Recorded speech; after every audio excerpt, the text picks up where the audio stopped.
50대 민기 씨는 벌써부터 은퇴 후가 걱정이다.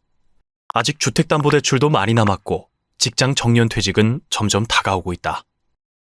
앞날이 까마득한데 어떻게 살아야 할까? 일본은 세계에서 가장 늙은 나라다. 남성 4명 중 1명, 여성 3명 중 1명이 65세 이상의 노인이다. 이제 막 초고령 사회에 진입한 한국에서 지금 일어나는 일을 일본은 이미 10년 전에 겪었다. 일본의 은퇴 전문가들은 퇴직 후 삶이 둘로 갈린다고 말한다. 시간적 금전적 여유를 누리며 노후를 즐기는 은퇴 부자와 기댈 곳이 연금밖에 없어서 생계를 위해 일하며 시간적 정신적으로 쫓기는 은퇴 빈민. 이들의 갈림길은 언제 어디서 시작됐을까? 2013년 일본의 한 경제지는 은퇴 부자와 은퇴 빈민의 현역 시절 생활을 분석했다.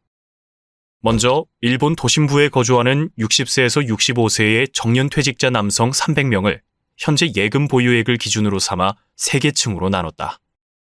이들이 30세였던 시점의 저축액을 비교해보니 은퇴 부유층은 한화로 1억에서 1억 5천만 원을 보유했던 이들이 26.4%였던 반면 은퇴 빈민층의 43.6%가 1천만 원 미만이었다. 첫 주택 구입 시기에서도 차이를 보였다. 은퇴 부유층일수록 첫 주택 구입 연령이 낮았다. 은퇴 부유층의 경우 52.9%가 34세 이전에 주택을 마련했다. 주택 대출금 변제 시기 역시 은퇴 후 부자와 빈민을 가르는 중요한 요소였다. 은퇴 빈곤층일수록 은퇴 후까지 대출이 남아 있었다. 마지막으로 은퇴 부자들은 돈을 쓰는 대상이 물건보다는 가족여행, 레저 같은 체험 쪽에 기울어 있었지만 은퇴 빈민들은 물건을 사는 데 치중되어 있었다. 30대부터 은퇴 후의 삶이 조금씩 갈리고 있었던 것이다. 그렇다면 은퇴 부자로 살기 위해선 어떻게 해야 할까? 1. 늦어도 50부터 은퇴 후를 계획하라. 일본의 금융 전문지 설문조사 결과 은퇴 후 삶의 만족도가 높은 사람들과 그렇지 않은 사람들에게는 눈에 띄는 차이점이 있었다. 바로 50대의 노후 준비를 시작했는지 여부였다. 일본의 은퇴 전문가 호사카 다카시 교수는 만족스러운 은퇴 후 삶을 위해서는 50대부터 금전 감각을 바꿔야 한다고 말한다. 50 이후로는 생활 수준을 높이지 말 것. 회사원이라면 대개 50대 이후부터 정년까지 가장 경제적으로 여유가 있다. 그래서 이 시기에 생활 수준을 올리는 사람들이 많다.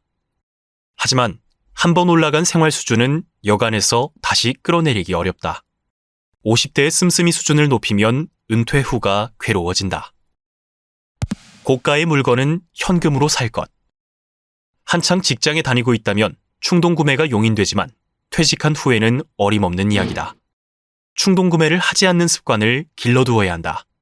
적은 액수는 신용카드를 사용하고 고가의 물건은 현금으로 구입하는 습관을 추천한다. 눈에 보이는 현금을 쓰게 되면 아무래도 신중해질 수밖에 없기 때문이다. 자녀와 손주에게 쓰는 돈을 아낄 것.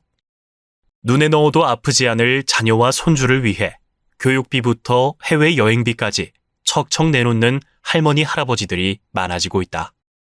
고액 자산가가 아니라면 자녀와 손주에 대한 과도한 지출은 자제하고 자신의 노후 자금 확보를 최우선으로 해야 한다. 특히 자녀와는 자금 지원에 대해 미리 합의하는 것이 좋다. 부모의 지원은 대학을 졸업할 때까지만이라고 확실한 선을 그어두는 식으로 말이다. 2. 슬로우 창업을 준비하라. 요즘 일본에서는 시니어 맞춤형 창업인 슬로우 창업이 주목받고 있다. 자신이 좋아하는 일을 사업화하고 적당한 수입으로 만족하는 창업을 말한다. 슬로우 창업에는 2가지 원칙이 있다. 먼저 이익보다는 즐거움을 추구해야 한다는 것이다. 돈보다는 일하며 느끼는 보람에 가치를 두어야 한다. 2번째는 사력을 다해 일하기보다는 존재감을 보여주는 정도로 만족해야 한다는 것이다. 슬로우 창업은 생계형이 아닌 노후를 즐기며 살아가기 위한 수단이다.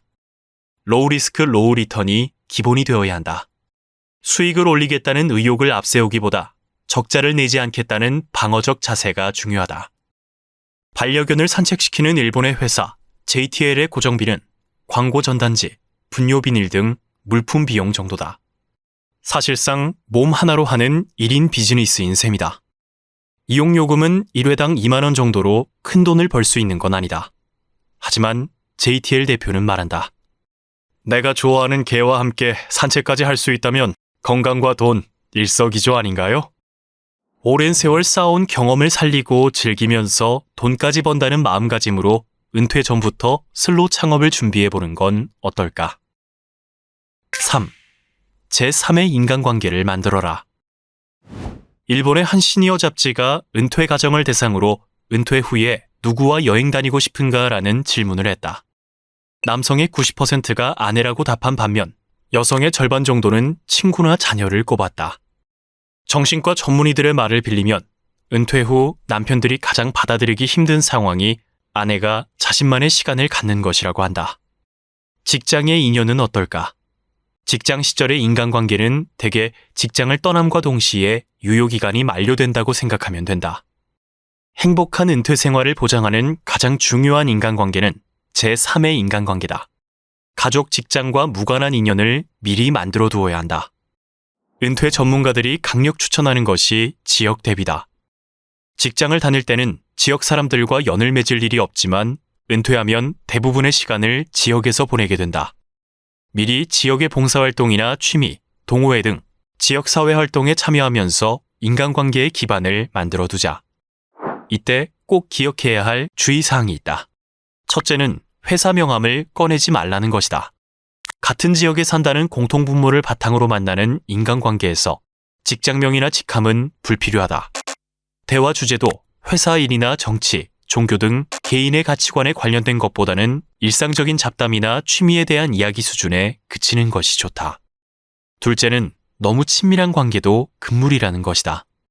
사적인 일에 관여할수록 관계가 어긋날 가능성이 높다. 얕으면서 담백한 관계가 오히려 안전하다. 4. 마음의 노화를 막아라. 은퇴 후에는 마음 관리도 잘해야 한다. 설레는 감정이 사라졌거나 남의 말에 쉽게 욱한다면 이미 마음의 노화가 시작됐는지도 모른다.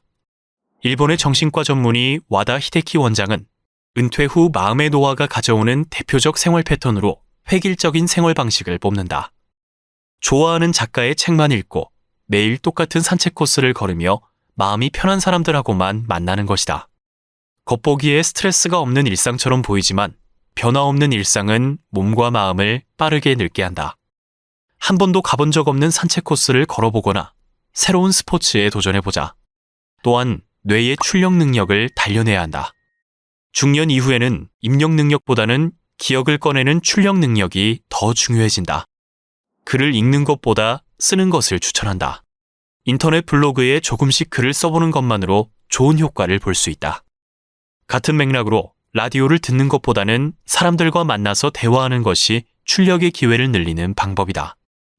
우리나라도 초고령 사회에 진입했다.